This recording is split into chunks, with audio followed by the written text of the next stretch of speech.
a lot of things were punted at the end of the year so that Republicans could pass that tax scam. And so we're dealing with a lot of stuff, including the question of whether or not the government is going to shut down in just, I guess, about 15 days from now, 12 days from now on the 19th. Give me your sense of what the big fight is there.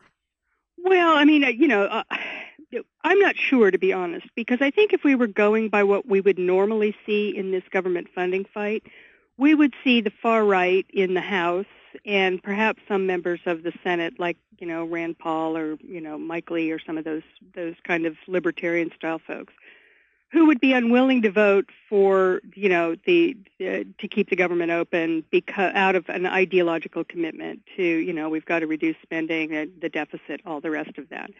And what that would then require is for the Republicans to find some Democrats to help them get it over the line. And that would mean they'd have to negotiate with Democrats, and I think that people are assuming that means that is the forum in which we would perhaps be able to get a deal on the Dreamers, on the renewal of some kind of DACA. I don't know if that's going to hold true, because the reason is that I'm seeing this far-right cabal, caucus, the House Freedom Caucus, and these other guys in the Senate, suddenly have become full-blown Trump guys.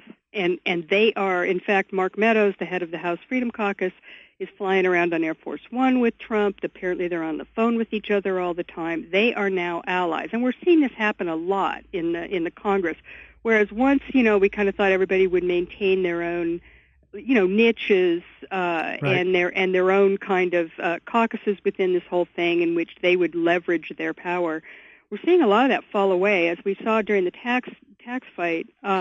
Nobody cared about the deficit, obviously, and we're seeing that whatever never Trump group there might have been, or people even just a little bit queasy about it, other than Jeff Flake and Bob Corker, who are both retiring, and John McCain, who knows what he's going to do. I mean, they voted on the tax bill, but even just in general, I think people like Lindsey Graham or Orrin Hatch, who's now retiring, others kind of going full-blown, Trumpist. And that says to me that we may be looking at a different dynamic. Now, I assume that I'm not the only one who sees that. I have to assume that Nancy Pelosi and Chuck Schumer are well aware of where all that is, probably more aware than I am. So I have to assume that they're not planning their attack in terms of DACA and keeping the government open, based solely on the past. I mean, that if this shift that I'm seeing and feeling exists, that they've got another plan. So to that extent, I don't know what it would be, and I don't right. know what to expect.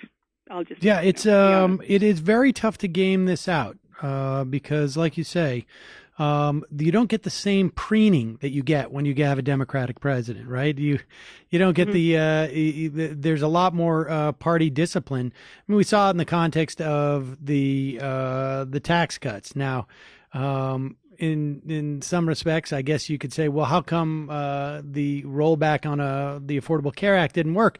It was they had defections from literally 3 Republicans, right? And yep. one wanted to make sure that he got his airtime, and the other 2 were ones who were going to really suffer electorally. Susan Collins, may want to run for governor in Maine, and if she's literally cut the health care of hundreds of thousands of people on Medicaid, she's going to have a tough time with that in her own state.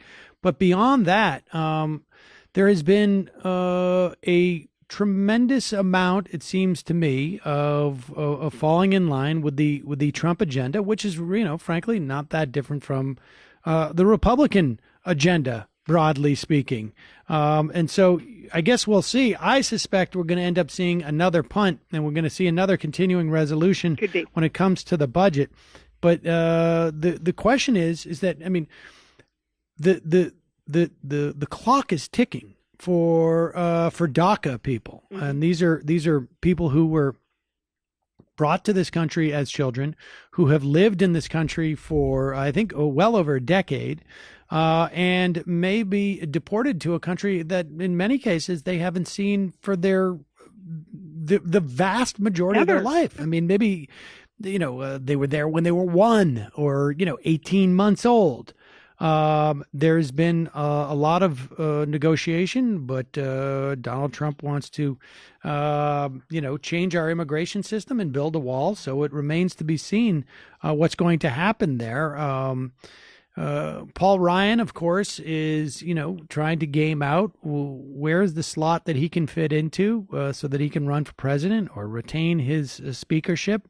And speaking of Paul Ryan, and we can talk a little, we're going to take a break in a minute, but Paul Ryan has floated the idea, and certainly, we've seen this game before. The Republicans cut taxes in such a way that it will increase the deficit and add to the debt. Personally, I don't think that's a problem, but for a moment, let's just stipulate that it is, because we know that the vast majority of the establishment media, certainly the Republican Party, pretends it is when it's necessary for them. And frankly, even some Democrats as well, many Democrats, think that the deficit is the worst thing that we could be subjected to in this country. This is how this goes. They create a deficit. Then they say, we've got this massive deficit. We need to cut something. And the first place they go to cut is Social Security and Medicare. And you and I have talked about this a lot and want to take a break here. When we come back, Digby, I want you to address the potential for a fight on what they would call entitlement reform.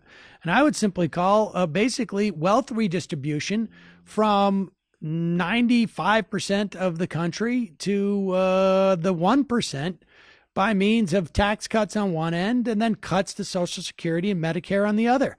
We got to take a quick break. I'm Sam Seder. I'm talking to the great Heather Parton. We'll be right back.